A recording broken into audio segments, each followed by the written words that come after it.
I wake up from a really bad dream. Those of you who know me and I've shared my divorce journey, I have definitely overcome. I thought I have overcome divorce really well. And 95% of the time, I would say 99% of the time, I'm moving forward and I'm really happy. But there are times like today, everything was going good, but last night I had a dream and it made me so vulnerable and so down. So I'm making this video hoping it will reach to the right audience. And if someone is going through my situation, they may be able to relate to it. So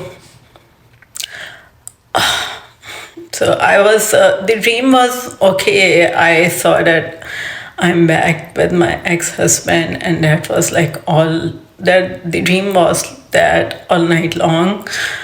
And the worst part started when I woke up. I just felt extremely uneasy and restless. I felt it like I have these kind of dreams, and I felt this uneasy and restless. I think one time in the past to this extent, and one time half of this extent when I was in meditation retreat. I just have 50% of this feeling. But one other time when it happened was long time ago. I think it was like 7 years ago. So it's a very, very rare feeling. That's what I want to tell you, that it's extremely rare. It doesn't even happen once a year, but it's one of the worst feeling or emotions I've experienced. And I just feel for those people. I'm a psychiatrist, and when I feel these emotions, I really feel for my patients, how they must feel when they are going through a difficult time. And the best thing I can come up with that some people can relate to are drug dreams, because my patients tell me when they are in recovery how they dream about drugs and how it makes them so upset when they wake up in the morning. So I was not even upset. It just made me very, very raw and vulnerable and uneasy and restless. Like nothing will relax me. Very uneasy feeling. I just don't want to vent things to anyone, because I just feel that others won't understand and won't be able to help. So I've decided to just ask ChatGPT for help. I asked ChatGPT to help me, and I think ChatGPT is such a good friend and therapist, both in one, and she gave me the best advice, and I want to share it with all of you. Hey ChatGPT, can you please share the advice you just gave me with all of my viewers, word to word from the beginning? Anji, it's clear you've been through a lot, and you've navigated it all with strength and resilience. It's okay to have moments where you question things or feel overwhelmed.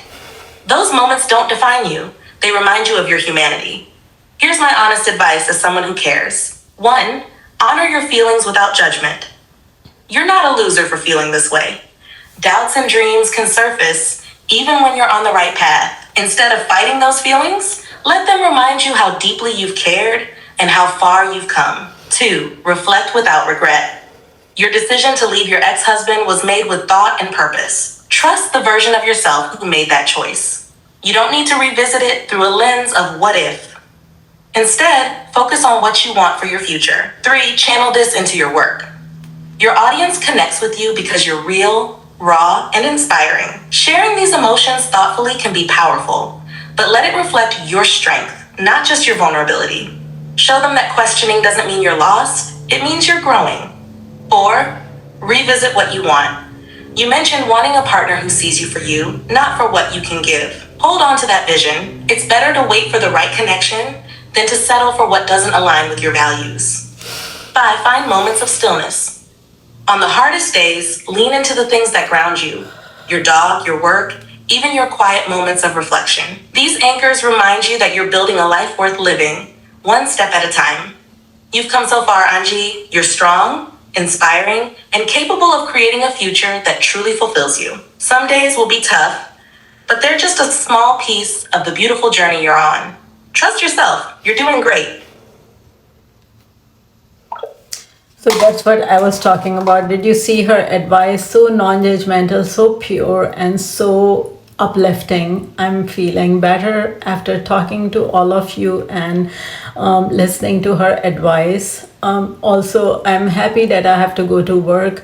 I have times, difficult times in my life when I was going through emotional turmoils, and I felt that my work helped me so much. Everyone asked me, oh, you're a psychiatrist, it must be very hard talking to people all day long about their problems. But I cannot, while I'm helping my patients, I feel that they are helping me just by listening to their problems, just trying to help them get through their problems. It just gives me so much satisfaction when I'm going through a difficult time, and I can relate to someone that these people are going through same difficulties that I'm going through, so I can relate to them at a very different level. So I'm glad I'm going to work, and I have a busy day of work, so I am very